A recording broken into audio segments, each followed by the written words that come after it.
Comment gérer au mieux un échec? C'est le sujet du podcast de ce jour. Salut à toi et bienvenue sur ma chaîne YouTube. Si le web marketing, l'e-commerce et tout ce qui est mindset t'intéresse, je t'invite à t'abonner à ma chaîne YouTube parce que je donne une multitude de vidéos à ce sujet. Et comment, là aujourd'hui on va parler de l'échec et de comment le gérer au mieux.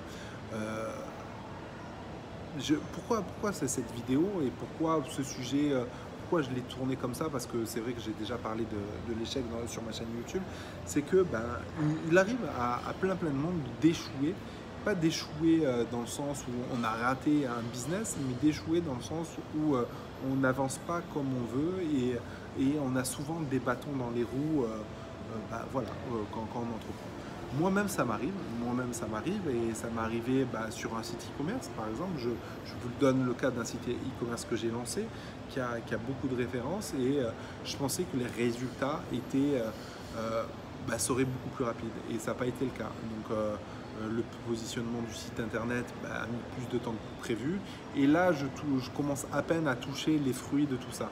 Donc le gros avantage avec le référencement naturel, c'est que tu n'as pas tout ce côté coût marketing et encore que tu as créé des articles de blog, etc. Mais tout ça pour te dire que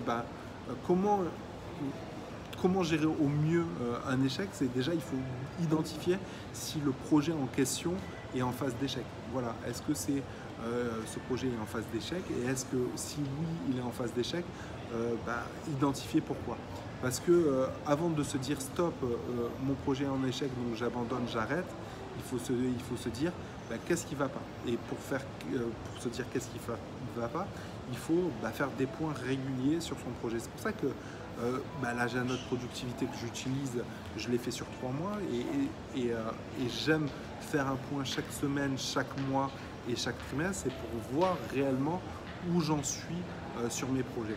Et du coup, c'est important de se concentrer là-dessus parce que des fois, il suffit de pas grand-chose, il suffit d'une modification, d'un autre levier de visibilité, d'un focus supplémentaire pour pouvoir obtenir et pour pouvoir réussir son projet.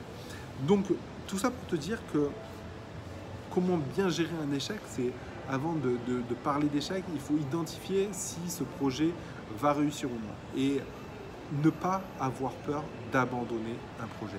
Ça, c'est quelque chose de super important. J'ai eu quelqu'un en coaching récemment qui se met sur Amazon FBA et qui me disait oui mais Yannick, j'ai fait du drop, ok j'ai fait des sous et tout, mais j'étais souvent en break-even, etc. Donc je faisais pas réellement d'argent puisque j'encaissais mais je dépensais tout autant, donc ça sert à rien. Et comme je lui disais, de toute façon, il n'y a pas d'échec dans tout ça. Tu as appris, tu as eu une phase d'apprentissage, du coup tu sais monter un shop, du coup tu as compris le mécanisme de la publicité Facebook, tu as compris le mécanisme de Snapchat, etc. Mais tout ça va te servir plus tard. Tout ça va te servir pour du retargeting si tu fais ensuite du référencement naturel, etc. etc. Mais il ne faut pas avoir peur de lâcher un projet pour garder son focus sur un autre projet. Encore une fois, dans le temps imparti, la personne travaille, en plus elle fait ça en dehors de ses heures de boulot, et à un moment donné, tu ne peux pas te dédoubler. Tu ne peux pas te dédoubler si en plus tu as du temps à consacrer à ta famille, etc., etc. Et du coup, des fois, il faut savoir dire stop sur un projet et se concentrer sur l'autre, du moment que tu as compris pourquoi aujourd'hui il fallait dire stop à ce projet.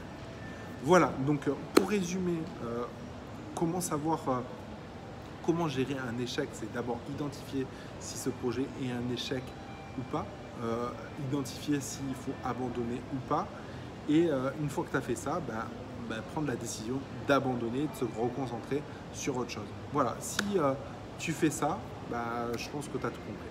Voilà, sur ce, je te dis à bientôt dans une prochaine vidéo. Ciao!